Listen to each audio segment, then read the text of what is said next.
ये लोग यहाँ से 500 रुपये चार्जेस ले रहे थे VPN इंस्टॉल करने के लिए।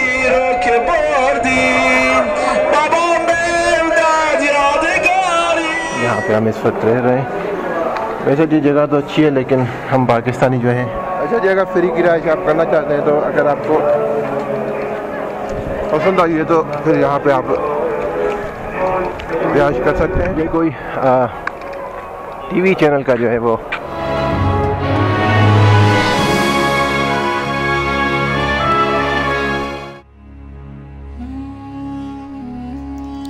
सराय इमाम रज़ा से निकलने के बाद हमारा सफ़र आगे की जानिब शुरू होता है। लेकिन इससे पहले एक बात बताना दोस्तों, आपके लिए मैं बहुत ही ज़रूरी समझता हूँ। अगर आप ये सफ़र पहली बार कर रहे हैं, जैसे ही आप ईरान में दाखिल होते हैं तो बहुत सारी नई चीज़ें आपको देखने को मिलती हैं। मसलन आपका खाना एकदम से चेंज हो जाता है, जिसकी वजह से कभी कभी आपको परेशानी का सामना करना पड़ता है। सराय इमाम रज़ा में जैसे ही हम दाखिल होते हैं तो फिर आपको वहाँ पर ईरानी खाना मिलता है। खाने में अगर बिरयानी की बात की जाए तो सब दोस्तों को बहुत पसंद आई। हाँ, मिर्चें कम थी, नमक कम था, लेकिन टेस्ट बहुत ही अच्छा था। इसी तरह जब सालन और रोटी की बात आती है तो सालन भी ठीक था, फीका ज़रूर था, लेकिन टेस्ट बहुत अच्छी थी। लेकिन जब ईरान में रोटी की बात आती है तो ये आपको हमेशा जहन में रखना चाहिए और अपने आप को ज़हनी तौर पर तैयार भी करना चाहिए कि ईरान में ज़्यादातर आपको रोटी ठंडी मिलती है। यानी पाकिस्तान में कोशिश की जाती है कि गरम गरम रोटी खाई जाए, लेकिन ईरान में आपको ज़्यादातर ठंडी रोटी मिलती है। आप शॉप से कभी भी कहाँ पर भी अगर रोटी ख़रीदना चाहे तो आपको मिल जाती है किसी भी वक्त, लेकिन ठंडी रोटी आपको मिलती है। रोटी ठंडी होने की वजह से कभी कभार पाकिस्तानियों को शुरुआत में थोड़ी सी मुश्किलात ज़रूर पेश आती है, लेकिन कुछ ही दिनों में वो भी सेट हो जाते हैं। लेकिन एक और बात आपको जहन में रखती है कि रोटी सिर्फ ठंडी नहीं, कभी कभी तो आपको फ्रिज से निकली हुई ठंडी रोटी भी खानी पड़ती है। वैसे गरम नान भी आपको ईरान में मिल जाते हैं, लेकिन इसके बारे में हम बात करेंगे आगे आने वाले व्लॉग्स में। इस वक्त हम आपको बताएंगे कि हम जैसे ही सराय इमाम रज़ा से निकले तो आगे एक चेक पोस्ट मौजूद थी, जिन्होंने हमें रोका और रोकने के बाद हम सबको कहा कि अपने अपने पासपोर्ट बाहर निकालिए और वो पेज जहाँ पर ईरान की एंट्री स्टैम्प लगी हुई है वो खोल के दिखाएं।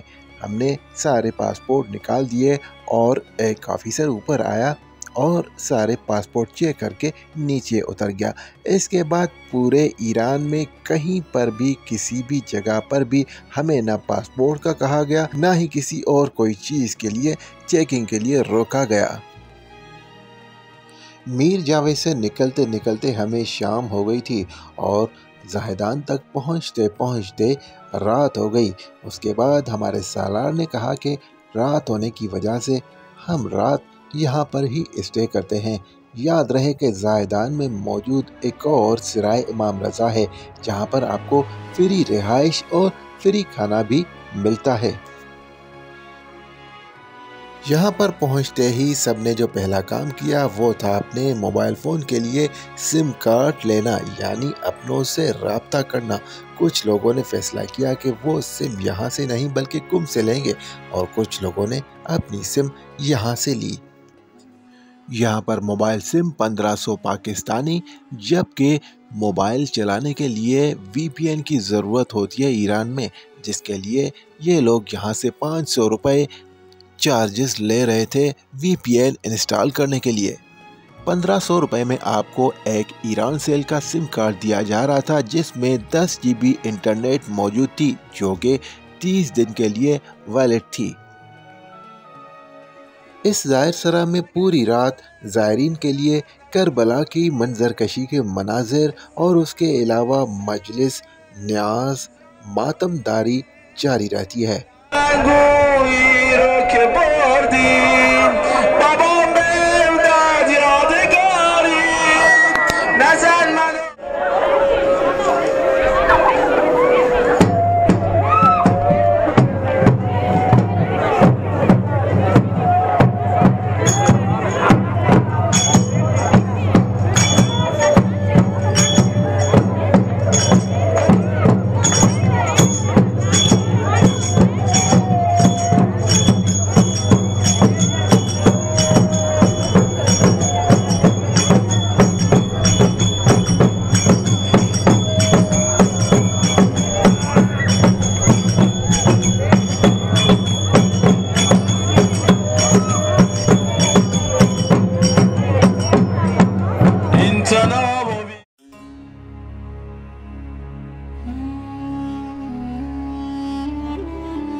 ज़ायरों की काफ़ी तादाद होने की वजह से यहाँ पर कुछ टीवी चैनल्स भी काम करते हैं जो कि यहाँ से लाइव प्रोग्राम्स नशर करते हैं।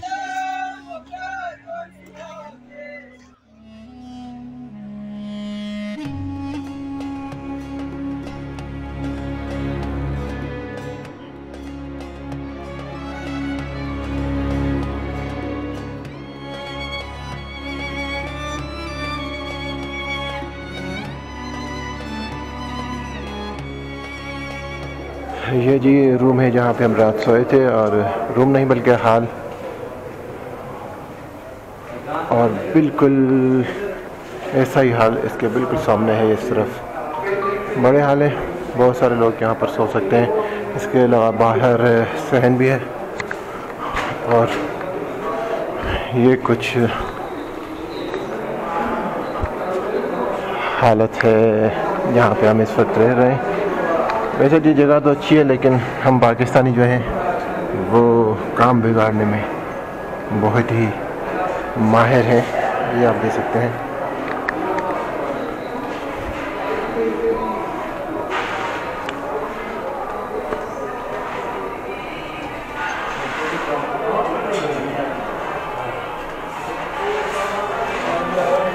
ऊपर दो हाल हैं बड़े मर्दों के लिए रहने के लिए, और जो लेडीज़ हैं वो नीचे रहती है, नीचे हाल बने हुए हैं। उसके अलावा बाहर सहन भी बहुत बड़ा है, वहाँ पे भी रश बढ़ने के बाद वहाँ पे भी आप रह सकते हैं। शोर शराबा होता है देर तक, ये होता है। सुबह का टाइम में हम भी निकलने वाले हैं यहाँ से।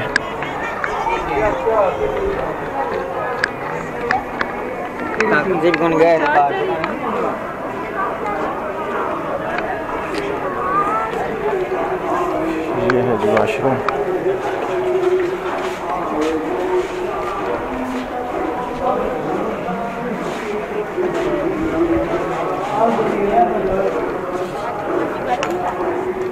बाहर मठ भी आ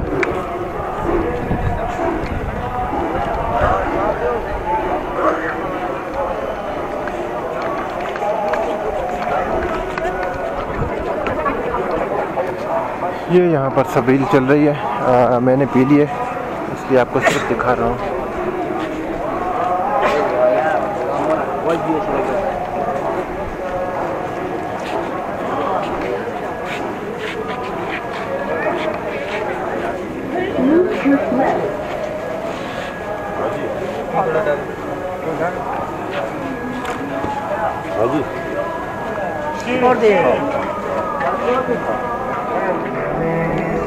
अच्छा जी, अगर फ्री की रिहाइश आप करना चाहते हैं तो अगर आपको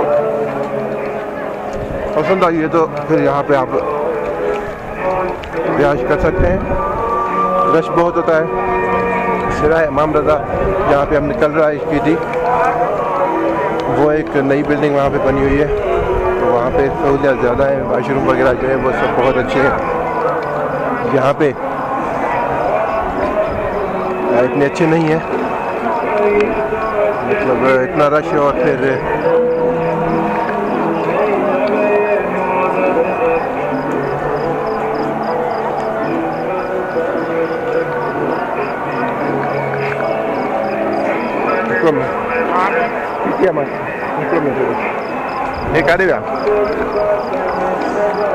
बाकी का आपको यहाँ का माहौल इस तरफ का दिखा देते हैं।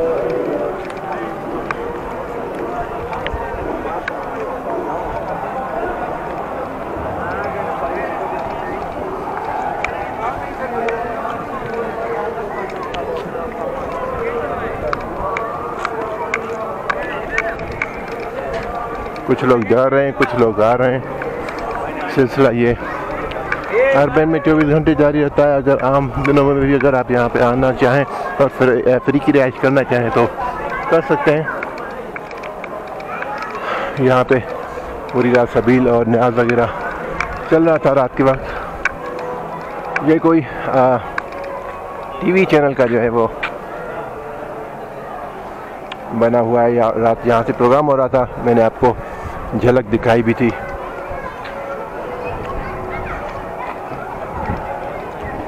अच्छी खासी बड़ी जगह है, लेकिन इस वक्त रश बहुत है इस वजह से।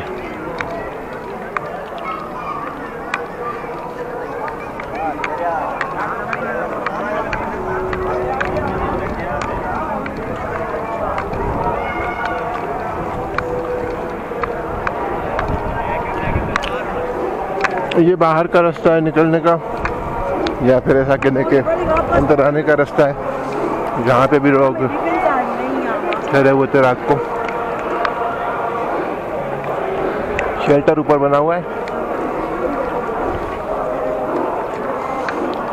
और आप जैसे ही इंटर होते हैं तो यहाँ से आप सिम भी ले सकते हैं।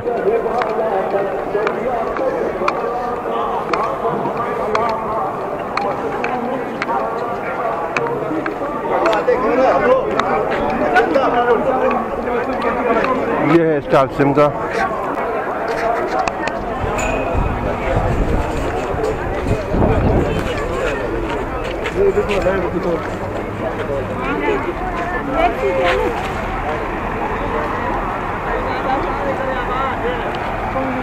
ये हमारी बसेस खड़ी हैं यहाँ पर,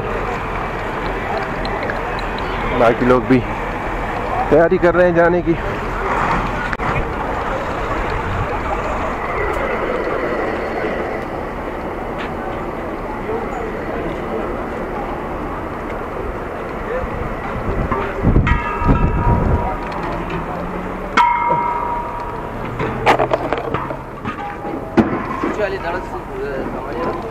और तो रिमोट से दरवाज़ा खुल चुका है और हम अपना सामान अंदर रख रहे हैं।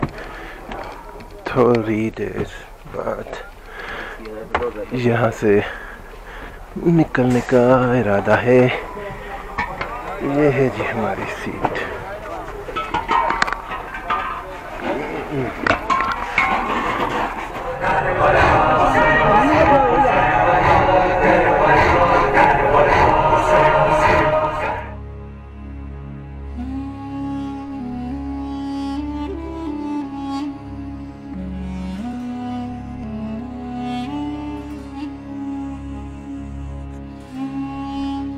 ज़ायदान से निकलने के बाद हमारा सफ़र होता है कुम की जानिब। ज़ायदान के बाद आबादी बहुत ही कम है, जिसकी वजह से ज़्यादातर सफ़र चलते ही रहना होता है, यानी आपकी गाड़ी चलती रहती है और बीच में बहुत ही कम ऐसी जगहें होती है जहां पर आप रुक सकते हैं। ज़ायदान एक पहाड़ी इलाका है और जब हम कुम की जानिब जाते हैं तो ईरान में ज़्यादातर आपको पहाड़ी इलाके ही नज़र आएंगे। ज़ायदान से निकलने के बाद ज़्यादातर मैदानी इलाके जो कि गैर आबाद हैं, जहां पर आबादी बिल्कुल भी नहीं है,